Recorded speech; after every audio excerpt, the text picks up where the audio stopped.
My nature is to bless. Your nature, our nature, is to receive with thanksgiving. This is a true fit. Designed before the foundation of the world, glorify me by receiving my blessings gratefully. I am the goal of all your searching. When you seek me, you find me, and you're satisfied. This has AA stuff all over it, okay. When lesser goals capture your attention, like all the time, I fade into the background of your life. However, I am still there, watching and waiting. But you function as if you were alone. Actually, my light shines on every situation you will ever face. Live radiantly by expanding your focus to include me in all of your moments. In all of your affairs, practice these, okay. Let nothing dampen your search for me. So, and then it gives scriptures that follow it. But I'm Russ, I'm an alcoholic. So nothing I am going to say here or bring up to me is more important than right now asking God to come into your heart and to be with you right now and to start to develop a relationship right now. In this moment, talk to it, share your life with it. Like I've talked about before, be God's tour guide. Start to develop a God conscious. To me, that's why I go to meetings. I love learning stuff. I love reading. I hear the message through people. But the practice and the application is a right now, in this moment, in the day that I'm in, application. But see, I'm an alcoholic, and I'm going to say, because not everyone has alcoholism here, so we're going to use the word alcoholism and ego as the same thing. Right? Egoholic, alcoholic, whatever. All right? So I have a mind that always wants to keep me in rehearsal. It's always telling me, I'll do that tomorrow. I'm going to start doing this tomorrow, and then that's going to change my day. And then maybe if I do that, I'll get that. And then maybe if I get that, I'll be able to do more of this. So I got a mind that refuses the application of right now. Can't do it. Because for me to be right now, it takes a true surrender, but I can't do that on my own. I got to know, and I ask you guys this, to think about this. Why do you guys come to this meeting? Why do I come to this meeting? Why do I have this meeting? Why do you go to normal meetings? The fellowship is amazing. I love fellowship. I love connection. But why am I really coming to these meetings? Why am I going to AA meetings? And for me, I was thinking about it today. My alcoholism is sort of like a well, and there's a bucket. And the more I go to the meetings, and the more I practice this, the more I study this, and the more I try to apply this application in my life, and I'm more in the center of this, and I'm talking to God, and I'm practicing these principles, and I'm working these steps, I'm pulling down the rope, right? And as I pull the rope, the bucket with the stuff in it, the nasty stuff, it rises. And as I pull that rope and I'm going to the meetings, I can see what it is. I can see my alcoholism. I expose it. I can identify it. I can see the ego. I can see how it thinks. I can see how it reacts to situations, people, places, and things, my fears, past, present. I can watch it. I can know how it breathes. I know who it is. It's an old character that somewhere along the line, starting as a young kid, I built. I built it. And I built it in the beginning, I believe, for protection. Things happened. I was maybe bullied or hurt. My mind built a story around that. Okay, I was bullied. All guys don't like me. I believe that. I'm young. I don't know any better. And then maybe something happens with a girl. Okay, that's how you treat girls. That's how okay, that worked that one time. Boom, that's how you get girls. Boom. As I'm doing this, I'm building these Lego blocks without even knowing it. I'm building a character like a mannequin in cement. A show, and then the drinking comes. And the drinking, as I'm drinking, then I'm just piling all in these blocks because I'm drinking and the chaos is happening and some good times are happening. Oh, that works for me. Yeah, okay, now I'm that guy and I'm building all these stories and this identity and all this stuff. And then that character turns on me and it starts killing me. I can't live in the day that I'm in, drunk or sober. Doesn't work anymore. No amount of alcohol can clean the bricks that I built. Can't do it. Or drugs. I've talked about alcoholism and I can talk about it for months straight and I don't want to bore you guys, but I got to know what it is. I got to know why I'm coming to God. I got to know what I'm treating. I have to know that. For me today, I'm going to give you an example, and this is why. I went to a meeting earlier today, actually just a couple hours ago. And as I was leaving, this guy came up to me and there was this other guy. And he had waited for me to finish the conversation. And he said, Russell, thank you for sharing, related a lot. And as he was talking with me and we're walking, he's like, I have 8 months, I'm feeling a little irritable, restless, my sponsor's about to leave. He's got this other guy there, taller guy. And I said, look, I'm having a meeting right now. You're welcome to come to my house. And out of my corner of my eye, I see this other guy. This disease happens at torpedo speed. It hides. It's like this. It happens in the look of a face. I'm off to it. I see this guy in the corner of my eye, and he's watching me. Now, is he watching me, or is he just looking at me? My disease says he's watching at me. He's watching me. Then it says he doesn't like me. Then it says he's judging me. I'm looking at the guy who I'm supposed to be helping the whole time. And if I have not been pulling this thing up for the last year and a half, 14 years coming in March, but really for the year and a half going for this thing, would I even have the God conscious to even see the two possible roads that I could go? No. I'd be in it. I'd be covered in it. Then he would be an enemy. Then I wouldn't like him. Then I would react and see, look at this guy. Actually, you guys shouldn't come to the meeting. And then the guy that I need to help doesn't get help because of an idea that my mind is telling me in my mind about this other guy. This is the disease of alcoholism. This is what I'm treating. This is what I drank over. So, because I have this consciousness that I don't take any credit for, because God gave me, that's the higher power. The lower power sees that. The higher power watches it and goes, really? Let's give him some love anyway. Let's show him the kindness. It happens like this. So I keep talking to the guy. I see it. I turn to the guy. Hey, I'm Russell. What's your name? Nice to meet you. He pauses and doesn't even say his name. There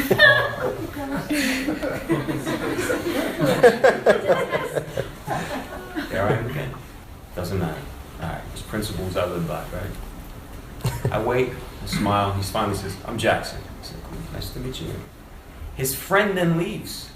Then that guy comes out and follows me. Hey, what meetings do you go? Now, if I'm in alcoholism, let me tell you what I hear. When he says, what meetings do you go? Let me tell you what I would hear in alcoholism. Yo, fucker, let me tell you what meetings you don't go to meetings. What, you think you know it all? I heard you share that, blah, blah, blah, blah. Right? I hear this. See, with an alcoholism run by an ego, what you say and what I hear are worlds apart. Okay, so what do? I practice the God conscious principle. I can't let my feelings or let my mind dictate my reactions or my attitudes. Can't do it. So I just keep pushing through love. I start praying. As he's speaking to me, God, help me to see this guy as a child of you. I start smiling. His face slowly starts to loosen up. And then it turns. And then the situation turns. And then we embrace. And I walk away and I'm thinking, this is how God uses a possible, quote-unquote, challenging moment into such a blessing. And it makes life worth living. It makes life interesting. Yeah. It makes life more than just a mundane, I'm just meeting a guy. When I invite God into my life, into every situation, and look for the lesson and the blessing and where God is being present, it removes the mundane view of life that kills me. The complacency. There is no complacency. Because I'm not running the show. I'm just showing up representing. I'm there being the agent. God is the principal. It talks about that in the book. That's a clear-cut example. This is not a pat on my back. I'm just trying to illustrate something. So then I get to the Ralphs, and I pick up cups. And as I'm getting there, plastic cups, I put the cups down. Another kid, I see him spot me. He comes around. He slams his thing. Bumps into me. But I said, oh, my bad. Here, let me move that. This whole demeanor changed. Now I'm eating a protein bar, right? While I'm in line. So I get to the lady and she says, oh, and I said, oh, you know what? I just couldn't wait. He laughed, and it wasn't that funny. But he laughed out of his way of making amends to me going, hey, my bad. Yeah. There's another example of how just a normal supermarket thing with God in my life becomes interesting and not mundane and a lesson. This is the life I want to live. This is how I want to see the world. Now, if I didn't have principles or know who I am untreated, forget about it. I'm blowing up at that guy. Whether I keep my mouth shut or whether I say something or whether I'm thinking it, doesn't matter. And this guy, who knows? Either way. But so this is why I try to expose and talk about this disease. It's a disease or an ego that it wants to be the king. It sees things and it says, that should be mine. It was always a world of, am I better than you or less than? I was always in the world of comparing, I was either way up or way low, or always thinking, I lived my whole life trying to arrange my living, thinking that my living would affect my life. Because my life is what goes on inside of me. And that's just not the case. It's a disease that creates unmanageability and insanity in the world. And then here's what really makes it sick. I'm sorry, this is the bad news. It finds fault, it creates unmanageability, it picks apart things, it has judgments of people while they're talking, and it creates these situations, this fault-finding world, and then it tries to figure its way out of it. And that's when the guns come out. And that's when the alcohol comes out. Because they say, I can't live in it, I can't live without it. What's the point? This is step one. And all I heard for years was step one was about I'm powerless over alcohol. Incorrect. That's part of it. That's the first part of it. That's a huge part of it. But I used that alcohol and drugs to treat the two examples I just talked about. They have constant unmanageability, constant opinions, constant I don't like him, constant I should be farther, constant I want her back, then I don't want her anymore, constant I'm always irritable, restless, discontented, constant I'm always in collision with the world. I drank over that. But it was never the world. I had to look at this. It was always me. The problem isn't with the kid or the guy standing there. The problem is what my mind tells me about the kid or the guy. That principle changed my life. Changed my life. Still to this day changes my life. If I'm not aware of this, how will I know? I won't. Because I got a self-talking mind that's talked to me since I was a young kid that talks to me in my own voice. So how will I even be able to differentiate the disease from Russell? And that's why the 12 steps come in. In step 2, the principle behind, there's many, but the main principle behind step 2 for me is an open mind. And I want to talk about that for a little bit.